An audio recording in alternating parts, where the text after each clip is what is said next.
नमस्कार, स्वागत है आपका पहाड़ प्रभात में। मैं हूं आपके साथ सचिन चौहान। खबरों की शुरुआत करेंगे बड़ी खबर के साथ और मौसम से जुड़ी ये बड़ी खबर सामने आ रही है। हिमाचल में कल भी 8 जिलों में अलर्ट और बारिश होने की चेतावनी जारी की गई है और बादल फटने की भी घटनाएं हो सकती हैं। लैंडस्लाइड होने की संभावना है और अभी भी शिलाई शिमला रोड पूरी तरह से ब्लॉक है, आवाजाही पूरी तरह से बंद है। तो पहाड़ी क्षेत्रों में, खासतौर से अगर पहाड़ी राज्यों की बात करें, हिमाचल में इस वक्त बारिश आफत बनकर बरस रही है। आलम यह है कि कई जगह पर भारी नुकसान हुआ है और बड़े बड़े पहाड़ दरक रहे हैं, सड़कें अवरुद्ध हो चुकी हैं और शिलाई और शिमला रोड पूरी तरह से ब्लॉक है। और कल भी इसी तरीके से मौसम यह बना रहेगा। लैंडस्लाइड होने की संभावना जताई जा रही है। बादल भी फटने के आसार है कि बादल भी फट सकता है और इसके बाद से लोग डरे हुए हैं। हालांकि अब तक काफी नुकसान ये हो चुका है, लेकिन आगे भी स्थितियां कुछ इसी तरह से बनी रहेगी, जिसको लेकर अलर्ट जारी कर दिया गया है। भारी बारिश होने की चेतावनी जारी कर दी गई है और आलम यह है कि नदी नाले इस वक्त तूफान पर हैं और भारी तादाद में नुकसान भी हुआ है। पहाड़ के पहाड़ दरक रहे हैं, कई गाड़ियां इसकी चपेट में आ गई हैं और 40-45 के आसपास प्रदेश में अब तक लोगों की मौत की भी खबर है और भारी नुकसान की खबरें हर रोज सामने आ रही है, क्योंकि आसमान से बारिश आफत बनकर बरस रही है और सबसे ज्यादा नुकसान पहाड़ों में देखने को मिल रहा है। और वहीं इन दिनों मंडी सांसद प्रतिभा सिंह दिल्ली दौरे पर हैं। इस बीच दिल्ली से हमारे संवाददाता स्पर्श शर्मा ने उनसे कई अहम मुद्दों पर खास बातचीत भी की है, वो देख लेते हैं। सांसद प्रतिभा सिंह जी हमारे साथ बात करने के लिए मौजूद हैं। सबसे पहले संसद सत्र को लेकर बातचीत करते हैं। मैम, जिस तरीके से लगातार मणिपुर को लेकर हंगामेदार सत्र देखने को मिलता हुआ नजर आ रहा है, तमाम चीजें वाइप आउट कहीं ना कहीं देखने को मिलती नजर आ रही हैं, किस तरीके से आप देखिए, ये एक बहुत बड़ा इशू है, मणिपुर का इशू, जिसमें महिलाओं के साथ भी ज्यादती हुई है, अत्याचार हुआ है और वहाँ पर बीजेपी की गवर्नमेंट है। तो हमारे जो मेंबर्स हैं वो ये डिमांड कर रहे हैं कि प्राइम मिनिस्टर खुद आके उसका जवाब दे और बताएं कि उसका उन्होंने क्या सोल्यूशन निकाला है, कैसे वहाँ पर वो आग को शांत किया जाए। तो इसके लिए बार बार उनका आग्रह है कि प्राइम मिनिस्टर पार्लियामेंट में आके इस बात का जवाब दे।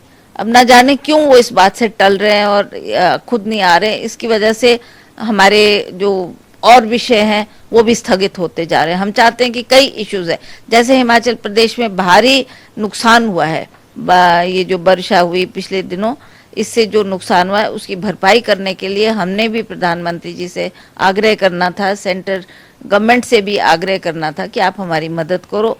और कई लोग ऐसे हैं जिनके घर बार भी चले गए, जिनके बाग बगीचे भी चले गए, जिनकी ज़मीनें भी चलेगी, जिनकी फसलें भी नष्ट हो गई, वो बिल्कुल ही सड़क पे आ गए। एक जोड़ा कपड़े का पहनकर निकले वो घर से, आज उनके पास कुछ नहीं है। अब बच्चों की स्कूल की हालत है कि बच्चों को स्कूल कैसे भेजें, सड़कें टूट गई है, स्कूल बह गए हैं, अस्पताल बह गए हैं और बहुत नुकसान।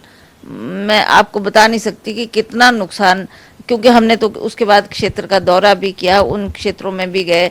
मैं मंडी भी गई क्योंकि मेरा पार्लियामेंट हल्का भी है और उसी तरह से जैसा सराज का क्षेत्र है, काफ़ी पिछड़ा हुआ क्षेत्र है, थुनाग करके एक जगह है, वहाँ पर भी बादल फटने की वजह से बहुत पानी की मात्रा उन शहरों से बही, जिसमें सारी दुकानें, वहाँ पर लोगों की दुकानें थी, वो दुकानें भी मिट्टी से और पानी से भर गई और लोगों को आना जाना भी मुश्किल हो गया। उनका सारा सामान तबाह हो गया और जो उनके घर बार थे वो भी नष्ट हो गए। तो इस बात को लेकर हमने पार्लियामेंट में चर्चा भी करनी थी, बात भी करनी थी और ये बात केंद्र सरकार के में ध्यान में लानी थी, पर अनफॉर्चुनेटली अभी तक हमको उसमें नहीं मिला है और जैसे इसमें मिलेगा उसके बारे में भी मैं उनसे चर्चा करूँगी।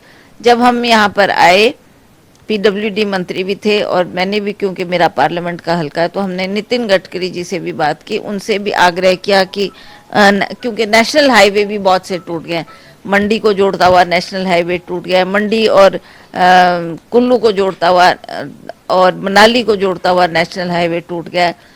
बहुत बड़ी त्रासदी हुई है, लोगों का आना जाना भी कठिन हो गया है। ये तो उन्होंने टेम्परेरी कहीं गांव-गांव से सड़क निकाल के लोगों को, जो वहाँ टूरिस्ट फंसे थे, उनको बाहर निकाला है और उनको ये कहा है कि अब आप अपनी गाड़ियाँ यहाँ छोड़ दें, हम आपको हेलीकॉप्टर से लिफ्ट करके पहुँचाते हैं और जब थोड़ी आने जाने की स्थिति बन जाएगी फिर आप अपनी गाड़ी ले जा सकते हैं।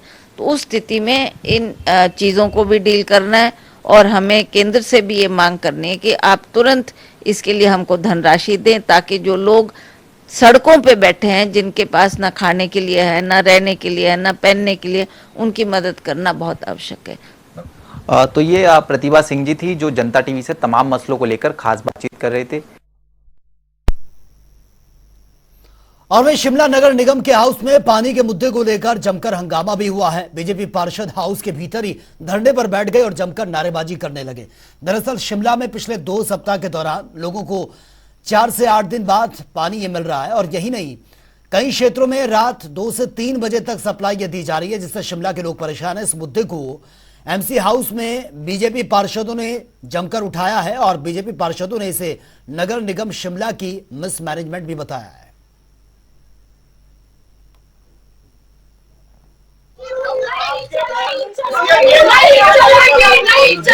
अब आप क्या हो गया ना, प्रोटेस्ट हो गया।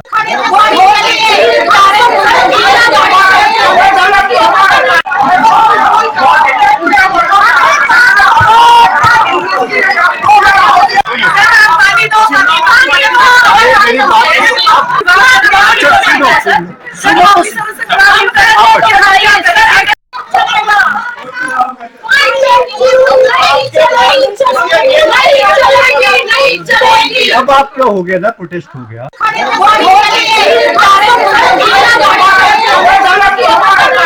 नहीं, मैंने खुद फोन भी किया था, मेरे वार्ड से किसी ने पानी के लिए फोन किया तो उनको यहाँ से जवाब आता कि हम पहले वीआईपी को पानी देंगे, अगर पानी बचेगा उसके बाद हम आपको देंगे। उसके बाद मैंने इनको एक सोशल मीडिया में पोस्ट डाली कि मेरे लिए मेरी पब्लिक ही वीआईपी है और हमें बेशक मुझे मत दो पानी, लेकिन मेरी पब्लिक को पानी मिलना चाहिए। और हमारा एरिया ऐसा है जहाँ टैंकर नहीं जा सकता है और घरों में बुजुर्ग लोग होते हैं, वो कहाँ बाल्टी उठा के जाएंगे।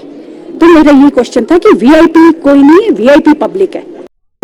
ये बिल्कुल सही है कि आज पानी को लेके हम सभी लोगों ने अंदर प्रोटेस्ट किया और इसका मेन कारण यही था कि पिछले 1.5 महीने से जो शिमला शहर की जनता है वो पानी के लिए त्राही त्राही कर रही है, पानी नहीं मिल रहा है।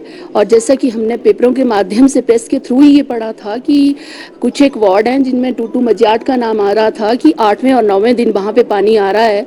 तो इसी चीज़ को लेके और पानी के मुद्दे को लेके हमने एक प्रेस वार्ता की थी। तो वहाँ के जो पार्षद हैं उनका कहना था कि हमारे वार्ड में जो है वो पानी की कोई समस्या नहीं है, पानी प्रॉपर तरीके से आ रहा है। अगर वहाँ पे ये चीज़ है कि वहाँ पे पानी आ रहा है 3rd या 4th, तो या तो प्रेस वालों ने गलत दिया है कि वहाँ 8th या 9th डे पानी आ रहा है, और ये मेरे भी नॉलेज में था क्योंकि वहाँ के लोगों के जो वहाँ की पहले के पार्षद हैं उनके थ्रू भी ये हमारे को फ़ोन पे जानकारियाँ मिल रही थी। और इस खबर पर ज्यादा जानकारी के साथ रॉबिन शर्मा इस वक्त हमारे साथ बने में। रॉबिन, जिस तरह से मूसलाधार बारिश हो रही है, नुकसान काफी हुआ है, लेकिन अब पानी की किल्लत से भी आम इंसान को जूझना पड़ रहा है। एमसी हाउस में जमकर यह हंगामा हुआ बीजेपी पार्षदों द्वारा। फिलहाल अब आगे किस तरीके से इसमें कार्रवाई चल रही है? बिल्कुल, जिस तरह की तस्वीरें कल एमसी हाउस में देखने को मिली, उस तौर पर ये हो सकता है कि अब राजनीति भी जो है पानी के मुद्दे पर शिमला में खास तौर पर गर्म हो चुकी है। बीते कल भी आप अगर देखेंगे तस्वीरें हमने दिखाई दर्शकों को कि किस तरह से वहाँ जो भाजपा पार्षद है वो अपनी कुर्सियों से नीचे बैठे और उस तरह जो है नारेबाजी होती रही। साफ तौर पर ये एक मुद्दा बड़ा मुद्दा बनने वाला। अगर हम पानी की समस्या को लेकर बात करें तो बीते दिनों हिमाचल प्रदेश में बरसात के चलते भारी नुकसान हुआ था। ऐसे में प्रशासन की ओर से बताया गया था कि सभी जो पानी के स्रोत हैं जहाँ से शिमला शहर के लिए पानी की सप्लाई की जाती है वो सब में बर्फ भर गई थी, जिसके कारण उस निकालने और काम शुरू हुआ उससे भी वक्त लग गया। ऐसे में टैंकर से जो है वहाँ पर शिमला में पानी की सप्लाई की गई।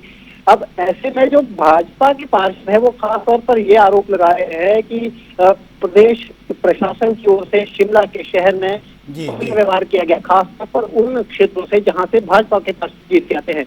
अब एक बड़ा आरोप है कि अगर इस तरह की वहाँ पर देखने को मिली है। इसके अलावा कुछ पार्षदों ने कल ये भी कहा है, भाजपा के पार्षदों की, जब उनके पास उनके वार्ड से किसी ने फोन किया तो उन्हें ये बताया गया है कि पहले वीआईपी को हम पानी उपलब्ध कराएंगे। तो ऐसे में वीआईपी ट्रीटमेंट का भी आरोप लगाया है भाजपा की ओर से और खास तौर पर सौतेला व्यवहार करने का भी आरोप लगाया है प्रशासन पर। तो लिहाजा निश्चित तौर पर इससे भी राजनीति और गर्म हो सकती है शिमला शहर के अंदर। जी बिल्कुल रॉबिन, लेकिन जिस तरह की बातें निकलकर सामने आ रही है बीजेपी पार्षदों की तरफ से कि टाइमिंग कोई फिक्स नहीं है, कभी रात को दिया जाता है और वीवीआईपी का भी जिक्र वो कर रहे हैं, तो कहां पर ये एक बड़ी कमी है? क्या ये एक मिसमैनेजमेंट है कि चीजें मैनेज नहीं हो पा रही हैं, या फिर वाकई ये सच में हो रहा है धरातल पर? देखिए, साफ तौर पर जो भाजपा पार्षदों का कहना है वो यही है कि मिसमैनेजमेंट जो है प्रदेश का, जो वहाँ पर खासतौर पर शिमला का प्रशासन है वो मिसमैनेजमेंट में रहा है। कुछ क्षेत्र ऐसे हैं वहाँ पर शिमला देखिए पहाड़ पर बसा हुआ शहर है, ऐसे में कई तकलीफें हैं। जगह पर टैंकर भी उपलब्ध नहीं हो पाते, हर जगह पर आप गाड़ियों से, वाहनों के द्वारा भी पानी उपलब्ध नहीं करा सकते हैं, जगह पर सड़कें नहीं है, तो इसके अलावा पाइपलाइन की भी समस्याएं हैं, तो पाइपलाइनें भी टूटी, क्षतिग्रस्त हुई। ऐसे में अब टाइमिंग लेकर भी एक बड़ा मुद्दा हो सकता है कि किस तरह से जो प्रशासन ने या एमसी शिमला ने किस तरह से पानी का आवंटन करने के लिए वहाँ पर टाइम तय किया। अब इस पर भी देखने होगा कि आगे किस तरह की बातें निकल कर सकती है, क्योंकि भाजपा पार्षद तो एक तरफ इस मुद्दे को लेकर सीएम तक जाने की बात कह चुके हैं। जी ठीक है, चलिए रॉबिन, बहुत बहुत शुक्रिया आपका तमाम जानकारी के लिए। और वे पूर्व मंत्री और कांग्रेस के वरिष्ठ नेता कौल सिंह ठाकुर ने सरकार से मांग उठाई है कि थुनाग में बाढ़ के साथ बहकर आई लकड़ियों की सीबीआई जांच करवाई जाए। और कौल सिंह ठाकुर का यह भी कहना है कि सराज में पूर्व सरकार के समय में अनियमितताएं बताकर बिना वन विभाग की अनुमति के कई सड़कों का निर्माण यहां पर हुआ है, जिसमें हजारों पेड़ काटे गए हैं और जो लकड़ी बाढ़ में बहकर आई है वो भी उसी का ही नतीजा है और इसी कारण लोगों को भारी नुकसान उठाना पड़ा है। साथ ही उन्होंने ये भी कहा कि सरकार को इस मामले में सही अधिकारी तैनात करके इसकी उच्च स्तरीय जांच करवानी चाहिए। और हम चाहते हैं जो थुनाग में जो घटना घटी है, जिसमें काफ़ी लोगों का नुकसान हुआ है, उस घटना की जो है सीबीआई जांच करें, वन विभाग के अधिकारी दोषी पाते हैं उनके खिलाफ एक्शन लिया जाए और जितनी सड़कें वहाँ बिना FRA के, बिना फॉरेस्ट कंजर्वेशन के एक्ट के तहत मिली है, उनकी भी जांच होनी चाहिए।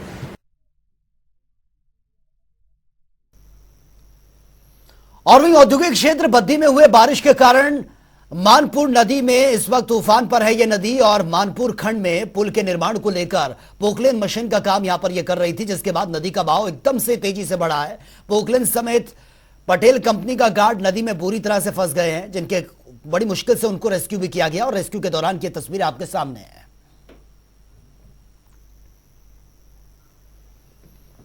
और भी सेब के सीजन को लेकर शिमला पुलिस ने एपल ऑन व्हीकल्स प्लान लागू कर दिया है और अब शहर के अंदर कोई भी बड़ी गाड़ी यहां पर नहीं आएगी। शिमला शहर में सिर्फ कारोबारियों के सामान को लेकर ही सुबह शाम के समय पहले की तरह ही टाइमिंग के अनुसार बड़े ट्रकों की आवाजाही यहां पर होगी, जबकि सेब से लदे और खाली ट्रक शहर में प्रवेश नहीं कर पाएंगे और ढली से सीधा ट्रक भट्टाकुफर रोड होकर ये जाएंगे और बाहरी राज्यों से आने वाले ट्रकों में जीपीएस सिस्टम लगेगा ताकि यहां से बाहर जाने वाले ट्रकों को आसानी से ट्रेस किया जा सके।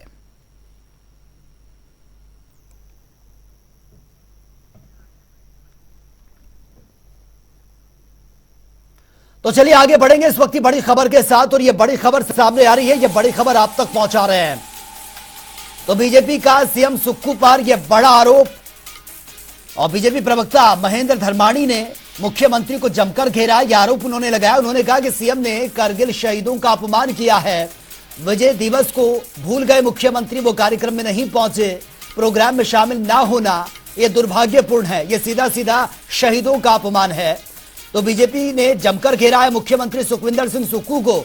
दरअसल कल करगिल दिवस था और कार्यक्रम जो रखा गया था उसमें मुख्यमंत्री किसी कारणों से नहीं पहुंच पाए, वो शिरकत नहीं कर पाए। इसी को ही अब बीजेपी की तरफ से मुद्दा बनाकर सीएम को घेरने की कोशिश ये की जा रही है। ये सीधा सीधा कहा गया कि यह शहीदों का अपमान है। करगिल दिवस कार्यक्रम में मुख्यमंत्री नहीं पहुंच पाए किसी कारणवश, उसके बाद अब ये वार किया गया है बीजेपी की तरफ से कांग्रेस पर। यह बीजेपी का वार। उन्होंने कहा कि करगिल शहीदी दिवस कार्यक्रम में मुख्यमंत्री का ना पहुंचना यह दर्शाता है कि वो शहीदों का अपमान कर रहे हैं, प्रोग्राम में शामिल ना होना दुर्भाग्यपूर्ण है। तो कल जगह जगह कार्यक्रमों का आयोजन यह किया गया था करगिल दिवस के उपलक्ष्य में शहीदों को याद किया, श्रद्धांजलि अर्पित की, उनको नमन किया। लेकिन जो कार्यक्रम थे उसमें खुद मुख्यमंत्री नहीं पहुंचे, जिसको लेकर अब बीजेपी ने जमकर निशाना साधा। हम सबके लिए सच में अचंभित करने वाला एक विषय है कि हिमाचल प्रदेश सरकार का पूरा तंत्र इस विषय पर उदासीन बना रहा और पूरे हिमाचल प्रदेश में जहां तक मेरी जानकारी है, सरकारी स्तर पर प्रदेश सरकार ने प्रदेश स्तर का कोई भी कार्यक्रम आयोजित नहीं किया और भारतीय जनता पार्टी इसको शहीदों का अपमान मानती है। और भारतीय जनता पार्टी का मानना है कि इस सरकार का इस देश के जनता या इस प्रदेश की जनता के जो मुद्दे हैं उनसे कोई सरोकार नहीं है। इससे पहले भी प्रदेश के मुख्यमंत्री माननीय सुखविंदर सिंह सुक्खू जी अपना वक्तव्य देते हैं कि हिमाचल प्रदेश में इतने प्रतिशत हिंदू हैं, लेकिन उनके लिए जब उनका विषय आता है तो उदासीन हो जाते हैं। कई विषय हम सबके ध्यान में हैं। और वे मुख्य संसदीय सचिव और अर्की से विधायक संजय अवस्थी ने नालागढ़ में एक दिवसीय दौरा किया है। इस दौरान एक दिवसीय दौरे पर 15 पंचायतों में हुए नुकसान को लेकर नालागढ़ के अधिकारियों के साथ रामशहर के रिजॉर्ट में एक बैठक का आयोजन भी किया गया। तो वहीं सीपीएस संजय अवस्थी ने नुकसान को लेकर अधिकारियों को जरूरी दिशा निर्देश भी दिए हैं। साथ ही जिन पंचायतों में नुकसान हुआ उन्हें जल्द ही भरपाई के लिए निर्देशित कर दिया गया है। में जो आपदा प्रबंधन को लेकर प्रशासन की रिव्यू मीटिंग ली और भिन्न भिन्न विभागों के अधिकारी जो नालागढ़ सब डिवीजन के अंडर आते हैं वो आज उनके अधिकारी यहाँ पर उपस्थित रहे और उनसे राहत कार्यों के बारे में जानकारी की चर्चा की और जो यहाँ पर ग्रीवेंसेस थे लोगों के उनके बारे में जो है अधिकारियों से चर्चा करी और राहत कार्यों को स्पीडअप करने के लिए निर्देश दिए। हिमाचल प्रदेश में बीते दिनों हुई भारी बारिश के कारण करोड़ों का नुकसान हुआ है। इसी कड़ी में नगर निगम सोलन में भी करीब 3.50 करोड़ रुपए का यह नुकसान आंका गया है। निगम के डिप्टी मेयर राजीव कौड़ा ने जानकारी देते हुए कहा है कि जिस तरह से हिमाचल सरकार केंद्र सरकार की ओर से राहत बजट को लेकर नजर लगाए हुए है, उसी तर्ज पर नगर निगम सोलन भी प्रदेश सरकार की तरफ ये टकटकी लगाए हुए है। उन्होंने कहा कि हमें उम्मीद है कि प्रदेश की सरकार की ओर से जल्द ही राहत बजट ये जारी किया जाएगा।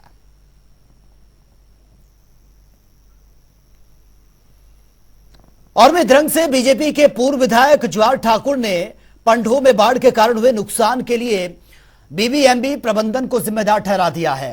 पंडोह में आयोजित पत्रकार वार्ता को संबोधित करते हुए जवाहर ठाकुर ने कहा कि बीबीएमबी प्रबंधन की लापरवाही के कारण पंडोह में बाढ़ आई है और जमकर नुकसान हुआ है। इस बात को लेकर एक उच्च स्तरीय जांच कमेटी का गठन किया जाए जो कि इस बात की जांच करे कि उस दिन बीबीएमबी ने कितना पानी छोड़ा है और अपने प्रोजेक्ट के लिए कितना पानी इस्तेमाल किया है।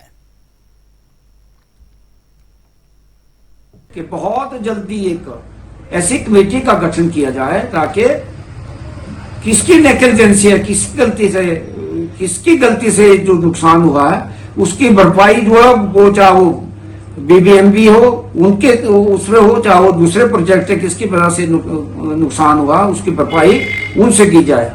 और सिर्फ हम सरकार से एक ही मांग करना चाहते हैं कि कुछ जो हमारी ब्रिज हैं जैसे हमारा पंडोह का ब्रिज है इनकी जो है वो इनको बहुत से जल्दी जो खास जो ब्रिज है जो हमारा आउट का ब्रिज है इन ब्रिजों को जल्दी से देना। यदि इनकी गलती इनकी हो तो सारा नुकसान का जो है वो बीबीएमबी पे डाला जाए। और मध्यरंग विधानसभा क्षेत्र के ग्राम पंचायत मासड़ और शिबाबदार के आधा दर्जन गांव के सीधे नेशनल हाईवे के साथ जोड़ने के लिए स्प्रेई गांव के पास यह बनाया गया पुल बीती 9 जुलाई को ब्यास नदी में आई बाढ़ की भेंट चढ़ गया था और उस पुल के टूट जाने से अब इन दो पंचायतों के 200 परिवारों की 450 आबादी पूरी तरह से प्रभावित है। और प्रभावित गांव में ग्राम पंचायत मासड़ का स्प्रेई अपर स्प्रेई और चिन्हा गांव जबकि ग्राम पंचायत शिबाबदार 2 गांव इसमें शामिल हैं। स्प्रेई जो पुल टूटा हुआ है ये इसकी में दिक्कतें बहुत आ रही है बच्चों के लिए भी और बुजुर्गों के लिए भी। एक 9 मिली का पुल जो लकड़ वाला है उसमें चलना बहुत मुश्किल हो गया है। इसलिए मैं गुजारिश करता हूं लेकिन ये पुल जो जल्दी से जल्दी तैयार हो जाए कि बच्चों के लिए स्कूल आना जाना बहुत मुश्किल है। हमारे लिए भी मेरा स्थायी निवासी सोजा गाँव है, सेवक मोहल्ला। इसलिए सर आपसे रिक्वेस्ट है ये जो है जल्दी से जल्दी तैयार कीजिए। और वही नई राष्ट्रीय शिक्षा नीति 2020 में लागू की गई थी, जिसको लागू हुए पूरे 3 साल हो चुके हैं, जिसको लेकर प्रदेश के अलग अलग इलाकों में कार्यक्रम रखा गया था, जिसमें अलग अलग शिक्षण संस्थानों से कई शिक्षाविद शामिल हुए, जिनमें से नई शिक्षा नीति पर विस्तार से चर्चा भी हुई है। तो कार्यक्रमों का आयोजन ये किया गया था शिमला, चंबा, मंडी और बिलासपुर, जहां पर नई शिक्षा नीति को लेकर विस्तार से चर्चा हुई है।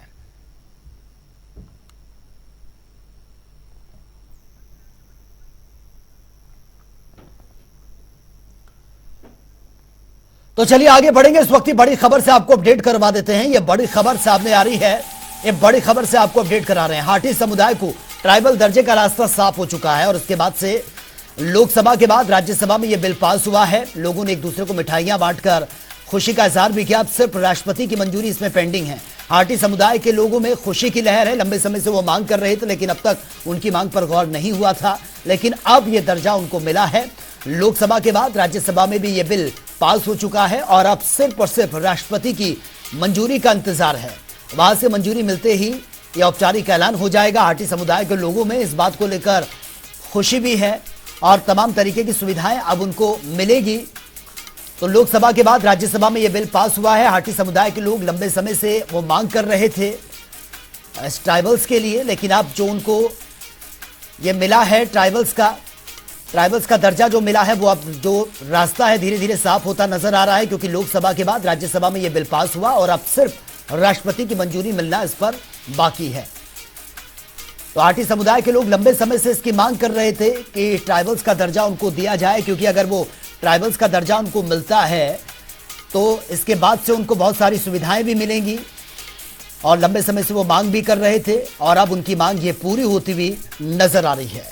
तो ये तस्वीरें आपके सामने देखिए, एक दूसरे को मिठाई खिलाकर खुशी का इजहार ये किया गया। हाटी समुदाय के लोग जो ट्राइबल दर्जे की लंबे समय से मांग कर रहे थे, उनका साफ कहना था कि जिस तरह से उत्तराखंड में जौनसार को ट्राइबल्स का दर्जा दिया गया है, इसी तरीके से हमें भी ट्राइबल्स का दर्जा ये मिले। हाटी समुदाय के लोग लंबे समय से मांग कर रहे थे कि हिमाचल में भी हाटी समुदाय के लोगों को ये ट्राइबल्स का दर्जा दिया जाए। और लोकसभा के बाद राज्यसभा में यह बिल पास हो चुका है और सिर्फ अब राष्ट्रपति की मंजूरी बाकी है। तो फिलहाल इस बुलेटिन में मेरे साथ इतना ही, लेकिन तमाम खबरों के लिए आप बने रहिए जनता टीवी के साथ। नमस्कार।